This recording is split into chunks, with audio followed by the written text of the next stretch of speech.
Box watermelon देसी जुगाड़ किसान। ताजा ताजा तरबूज ले लो तरबूज, ताजा ताजा तरबूज, ताजा ताजा तरबूज ले लो भैया, ताजा ताजा तरबूज। यूं आवाज देते हुए ठेले को लेकर एक आदमी सारा गांव का चक्कर लगा रहा था।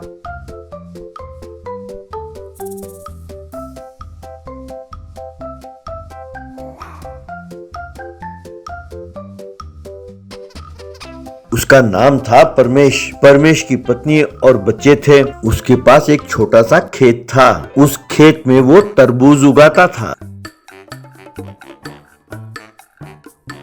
वो उन तरबूजों को ठेले पे रख के पूरे गांव में जाकर बेचता था। तरबूज ले लो तरबूज, ताजा ताजा तरबूज ले लो भैया, ओ बहन जी तरबूज ले लो, ताजा ताजा तरबूज कह के बेचता था।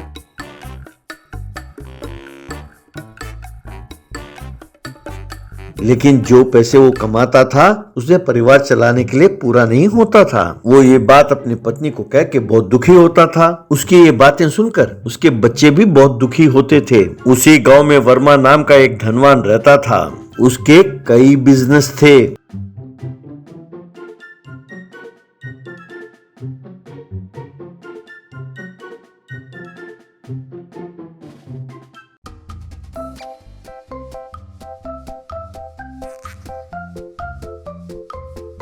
वो बहुत अच्छे दिल वाला था। वो सबकी मदद करता था। लेकिन उसकी एक अजीब आदत थी। पता नहीं क्यों वो अपने जन्मदिन के अवसर पर अजीब और गरीब मुकाबले कराता था। उल्टा साइकिल चलाना, आग पे चलना,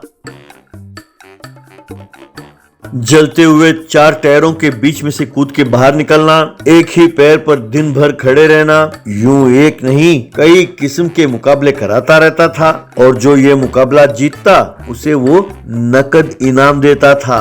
एक दिन दोनों बच्चे स्कूल से घर लौट रहे थे कि तभी एक स्वामी जी सड़क पार कर रहे थे। तभी बच्चों ने देखा कि दूर से एक लॉरी बड़ी तेजी के साथ आ रही थी। स्वामी जी ने ये नहीं देखा, वो सड़क पार करने में लगे हुए थे। ये देखकर दोनों बच्चों ने जोर से चिल्लाया, लेकिन स्वामी जी का ध्यान नहीं गया। तभी दोनों बच्चे गए और उन्होंने स्वामी जी को धक्का दे दिया। ठीक उसी समय लॉरी वहां से गुजर गई। ये सब बहुत जल्दी हो गया। बाद में स्वामी जी, धन्यवाद बच्चों, अगर तुम ना मदद करते तो मेरी जान जा सकती थी। आश्रम में चलने की आदत है ना, यूं भीड़ भाड़ में चलने में जरा दिक्कत होती है। जब भी तुम दोनों को किसी सहायता की जरूरत हो तो मेरे पास जरूर आना। पास वाले जंगल में ही मेरा आश्रम है। यूं कहकर उन दोनों को आशीर्वाद देकर चला गया। एक दिन परमेश और उसका परिवार बाजार गया और कुछ खरीदने के लिए वहां पर रुके। तभी एक व्यक्ति ऑटो में ऐलान करते हुए जा रहा था, सुनो सुनो सुनो, ध्यान से सुनो। जैसे कि पहले ही घोषित हो चुका है, वर्मा जी के जन्मदिन के अवसर पर जो व्यक्ति अजीबो गरीब फल या सब्जी का प्रदर्शन करेगा और मुकाबला जीतेगा उसे इस बार 1 करोड़ रुपए का इनाम मिलेगा। सुनो सुनो सुनो, सब ध्यान से सुनो। यूं आवाज दे रहा था। ये सुनकर परमेश, क्या अजीबो गरीब सब्जी और फल? इस बार इस मुकाबले में भाग लेने के लिए लोग आ रहे हैं। अरे वाह, जीतने वाले को 1 करोड़ रुपए का इनाम। पता नहीं वो खुशकिस्मत कौन होगा जो ये सब जीतेगा। भाई हमारी ऐसी किस्मत कहाँ। तब बेटा, पिताजी इस बार ये मुकाबला आप जीते, हम ऐसा कुछ करेंगे। तब पत्नी, क्यों जी, आप भाग लेंगे क्या और जीतेंगे? कहाँ जीतेंगे, पहले ही सब कुछ तैयार हो चुका होगा। अब तो आपके पास वक्त भी नहीं है। तब बेटी, माँ अगर आपको हम पर भरोसा हो तो हमारे साथ चलिए, वरना नुकसान आप ही का है। माँ बाप दोनों मान गए और बच्चों के साथ जंगल में आश्रम में गए। वहाँ सबने स्वामी जी को प्रणाम किया।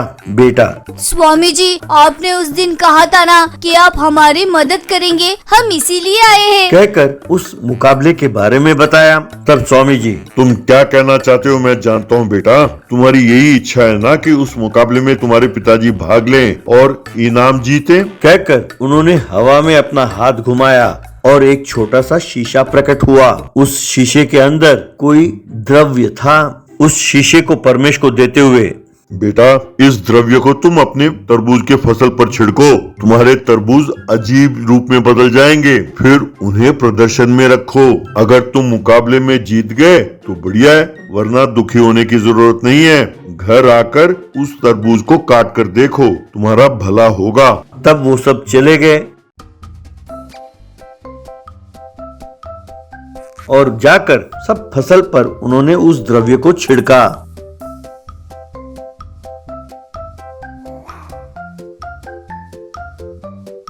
बस सारे तरबूज का आकार एक बॉक्स के रूप में बदल गया। एक ट्रैक्टर में अपना सारा फसल लेकर परमेश मुकाबले वाले दिन वहां पहुंचा जहां मुकाबला हो रहा था। वहां प्रदर्शन में एक विराट रूप में टमाटर, आम, कद्दू, लौकी सबका प्रदर्शन हो रहा था। वर्मा ने सारे सब्जी और फलों की जांच की।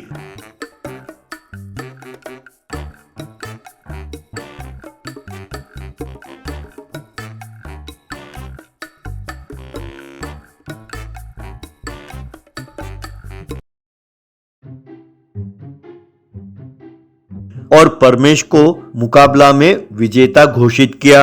सबने ताली बजाई। घर लौटकर जब उन्होंने उस तरबूज को काटकर देखा तो उसके अंदर से सोना बाहर निकला। आखिरकार गरीबी से निकलकर परमेश और उसका परिवार एक बहुत बड़े बंगले में गाड़ी और ऐशो आराम के साथ खुशी खुशी रहने लगे।